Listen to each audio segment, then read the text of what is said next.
Nitin Yahoo صاحب نے کیوں روک دیا امریکہ کو؟ اب آج خبر چل رہی تھی کہ نیتن یاہو نے کہا ہے ڈونلڈ ٹرمپ کو کہ ایران پہ حملہ نہ کریں، اس کے پیچھے کیا کہانی ہے؟ اگر انہوں نے کہا ہے تو میں حیران نہیں ہوں، کیونکہ لاسٹ ٹائم وہ آزما چکے ہیں کہ جو ان کا بڑا وانٹیڈ اس پہ پراؤڈ تھے جی ہمارا آئرن ڈوم، کوئی میزائل نہیں آ سکتی، تو میزائل آئی نا ایران کی، اور ابھی انہوں نے زیادہ بیلسٹک میزائلز نہیں بھیجی تھیں، انہوں نے زیادہ کوئی سوفسٹیکیٹ میزائل نہیں بھیجی تھیں، ان کے ہزاروں بیلسٹک میزائلز ہیں۔ بڑا آپ نے صحیح بتایا، بیلسٹک میزائلز عراق پہ اسرائیل پہ حملہ کیا تو اسرائیل کے بھی بندے مریں گے نا، ٹھیک ہے وہ مار سکتا ہے، ایرانی زیادہ مار سکتا ہے، تو مان رہا ہوں کیونکہ ان کے پاس ایئر فورس ہے، اور ان کے پاس ایئر فورس نہیں ہے، کوئی کام کی ایئر فورس نہیں ایران کے پاس، اسرائیل کے پاس بہت سوفسٹیکیٹڈ ایئر فورس ہے،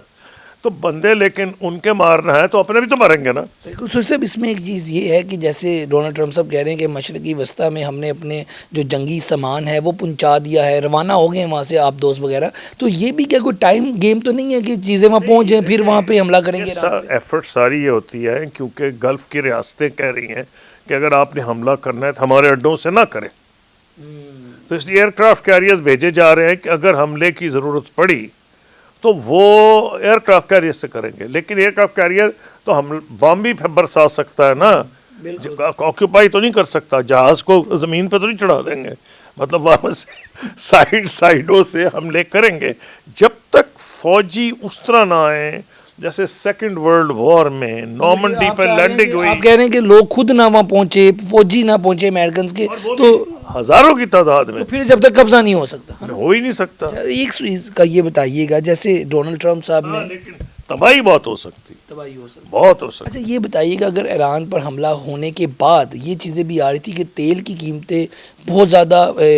آسمان کو پہنچے گی، یہ آپ نے جہاں پہ اشارہ کیا کہ پورا خطہ جو ہے وہ اثرات سے ہوگا، تو پاکستان میں کیا اثرات ہوں گے؟ یہ سب ریاستیں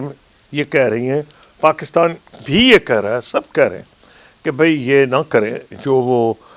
سوچا ہوا انہوں نے، اور اگر وہ سوچ بھی رہے ہیں تو اسی لیے انہوں نے پریزیڈنٹ ٹرمپ نے دوبارہ سوچا ہے کہ کوئی ہمارا جو حلیف اس علاقے میں یا الہی ہے وہ ایران پہ حملہ نہیں چاہتا، کیونکہ ایران میں اگر رجیم چینج نہ ہوئی تباہی تو آ سکتی ہے، ڈی اسٹیبلائزیشن ہو جائے گی تو سارے خطے میں ہو جائے گی۔